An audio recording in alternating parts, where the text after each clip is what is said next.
Hey guys, wouldn't it be sweet if you could simply go from a Plat 2 to a low Diamond 1 in 1 week? Meet my friend. I am Awesome9636. We're going to be going over some of his recent gameplay that I've done with him and showing you guys what I think he's changed that's caused such a drastic rank increase.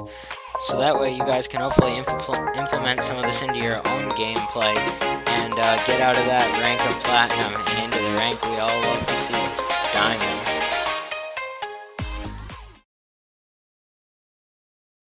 So the first thing I saw was just in general more confidence with the way he played, especially in the air, like right here. He knew where to position himself and he got the job done.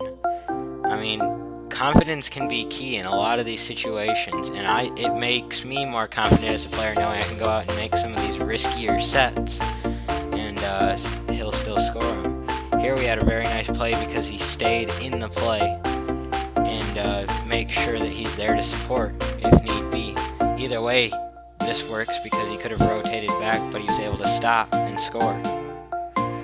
Here the only thing I did see is he has the right idea here, being there to set, but adaptation is one thing I see a lot of people at his rank struggle with, for sure. If you're not able to adapt to what ends up happening within a couple split seconds, that can be the difference between a couple goals. One thing I've been trying to tell him to improve is not committing when I'm right on the ball.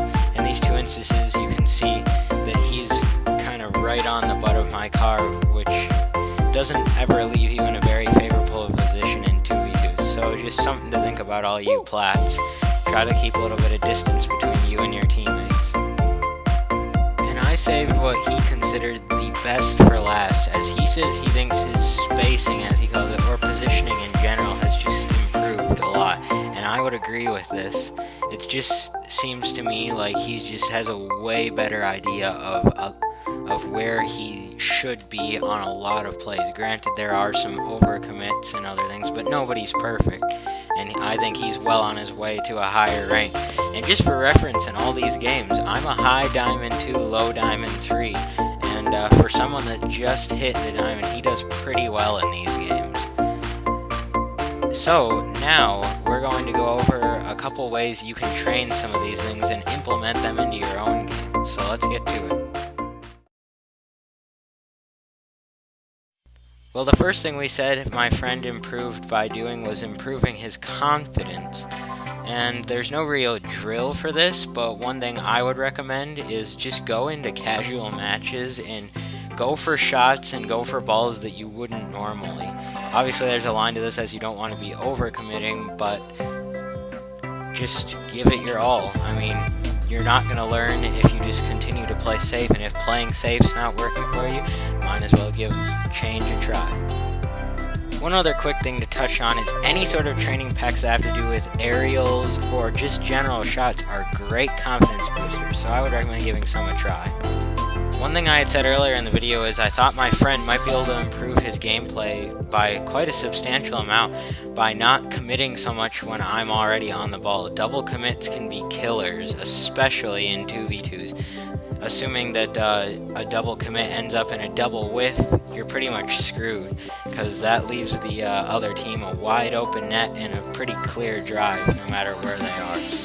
So I would say also this can be trained in casual matches. Just go into any mode aside from 1v1s and just try and practice having a little bit of space in between you and your teammates at all times. You'll see the results. And last but certainly not least, we talked about my friend's positioning improving. And this, you could go into any sort of game mode that you want, but this, there's no drill. It's just playing the game that will train this. You will just eventually kind of get generally more game sense as to where you think you should be on the court, and it's going to take a while and some experimenting to really figure it out. The one thing I would recommend though is watching some replays. I've been doing a little bit more recently and it has been helping me. What I would recommend doing is watching a couple losses, and not like really close games, like watch losses where you got beat pretty soundly, and then after you've watched a couple of those, watch one where your team did really well. assuming you weren't playing just completely terrible teammates, something must have changed. Find what that is, change your gameplay, and you'll improve. I want to thank you guys so much for watching. If you guys enjoyed this video, please give it a thumbs up. And if you like my content and want to see more, then please subscribe. But until then, I'll see ya.